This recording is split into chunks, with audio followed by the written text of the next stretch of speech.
Hey everyone, today I'm going to be doing a video talking to you about the BCG that I have in this upper receiver here. This is my 20-inch SPR. It's got a Faxon Firearms Match Series barrel and a Midwest Industries upper receiver and Midwest Industries 18-inch handguard. Midwest Industries optic mount. This basically is all Midwest Industries goodness, but today we're going to be specifically talking about the BCG. Now this one specifically is the regular phosphated one. They also offer ones in nickel boron, so if that's more your flavor, if you like to bling out your guns, have them be a little shinier, that is an option for you. But this is one of their really good deals, in my opinion, in comparison to BCGs out there on the market. This comes in at a very reasonable price and has all the features you would be looking for in a high quality BCG to trust your life to. And hopefully in this video I'll be able to articulate exactly what those things are, but definitely stick around and we'll go pretty in depth with this bulk carrier group. All right, so here we have the Midwest Industries BCG. As you might be able to tell, this thing is bone dry. I've actually been intentionally running it dry for the last couple months. It's got several hundred rounds through it in this state, and I would never ever recommend anyone ever run their AR-15s dry like this. However, I'm basically wanted to replicate a more stressful environment for this thing to actually have to deal with. And I've been happy to say that this thing has been 100% reliable, which has been great to see.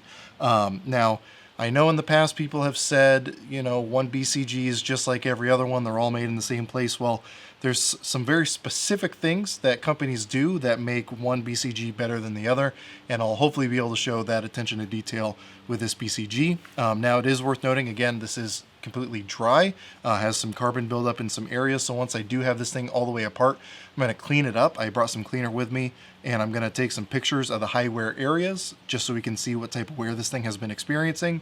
And you know, the carbon buildup can mask some of that, so by cleaning it up, we should be able to get a pretty good idea of what type of wear we're looking at. Now, as a regular mil-spec BCG, this thing's going to take down just like any other. So I'm going to go ahead and pull the cotter pin here, and then the firing pin should drop out just like that there. And then we are going to rotate our cam pin and see if we can pull this thing out. And then we're going to pull our bolt out.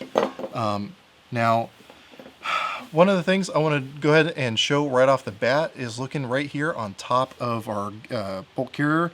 This is our gas key, and these two fasteners right here need to be staked properly. And this is one of those main points that companies mess up. You will see little to no staking whatsoever. And by staking, I mean, I don't mean the delicious meat. I mean the pushing of material off to the side here on both sides of the gas key to pinch that fastener in place to make sure that this will not come loose.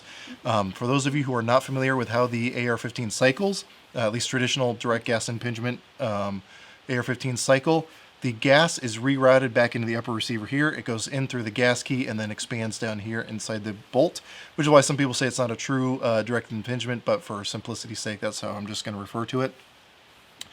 So if this thing comes loose, you're going to start bleeding off gas and you're going to run into extreme reliability issues, just not something you want to deal with. And so making sure that it is properly staked is extremely important. And when you're dealing with the super El Cheapos, that's one of the big steps that they skip on, is they'll just maybe barely dent on either side of these, whereas on this one specifically, you can tell that that material is pushed over to make sure that those fasteners are not going anywhere. Now, if we look here at our bolt, this is the other place where you might start running into issues with the super cheap ones, specifically in the extractor. That's this little claw piece right here. If you can see, I'll use my little firing pin as a pointer.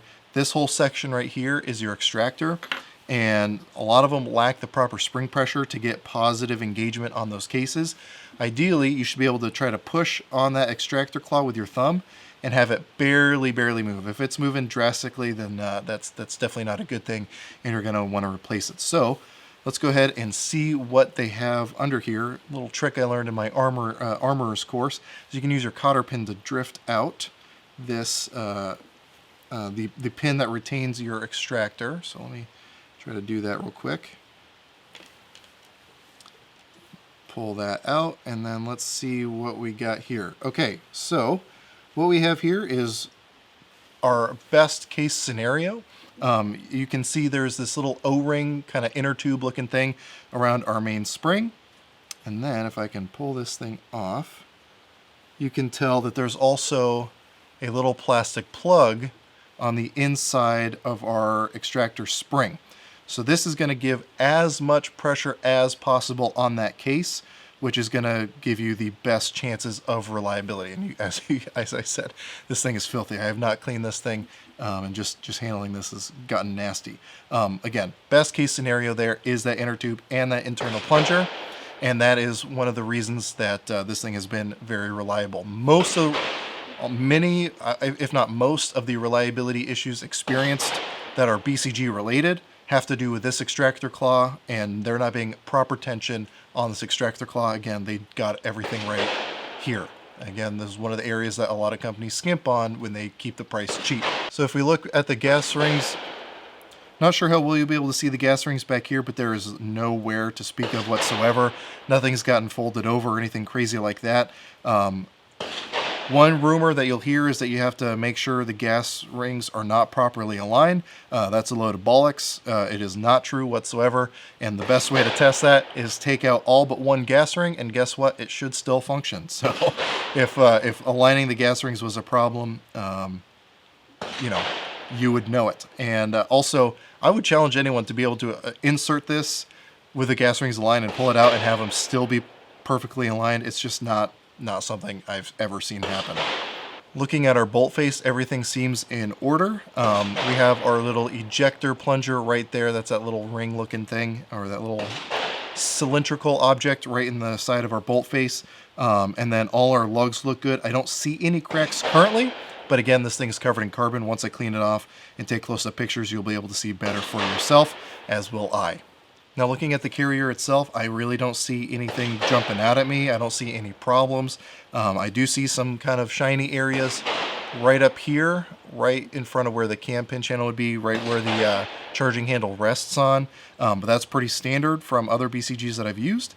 But again, once we get this cleaned off, I'll go ahead and take close-up pictures of everything, and you can make a better determination for yourself. Again, the main thing we're looking at here on the bolt carrier is the staking on the gas key, and this thing is way good to go.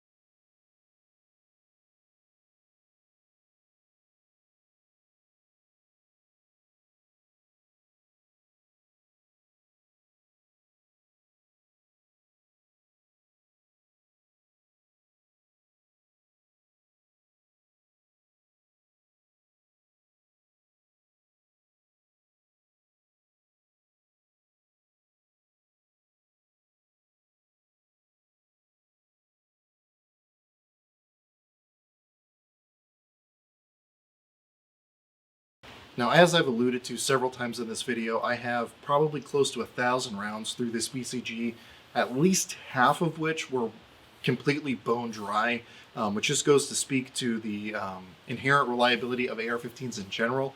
They kind of get a bad rap for it due to some circumstances outside their control. And again, as I said, I would not recommend running this thing dry, but this one seemed to work just fine.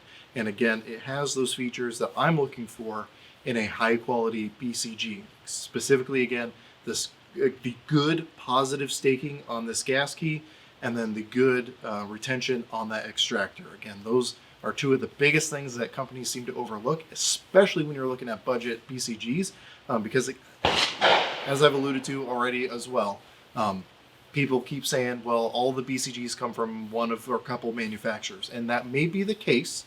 However, once they're actually at the different companies and they're actually being looked at, not all of them get magnetic particle inspected as this one does. Not all of them get the good quality staking as this one does. Not all of them have the good positive spring pressure on that extractor as this one does. So again, while Midwest Industries brings this in at a very reasonable price, they're not cutting corners on quality, and that to me is extremely important.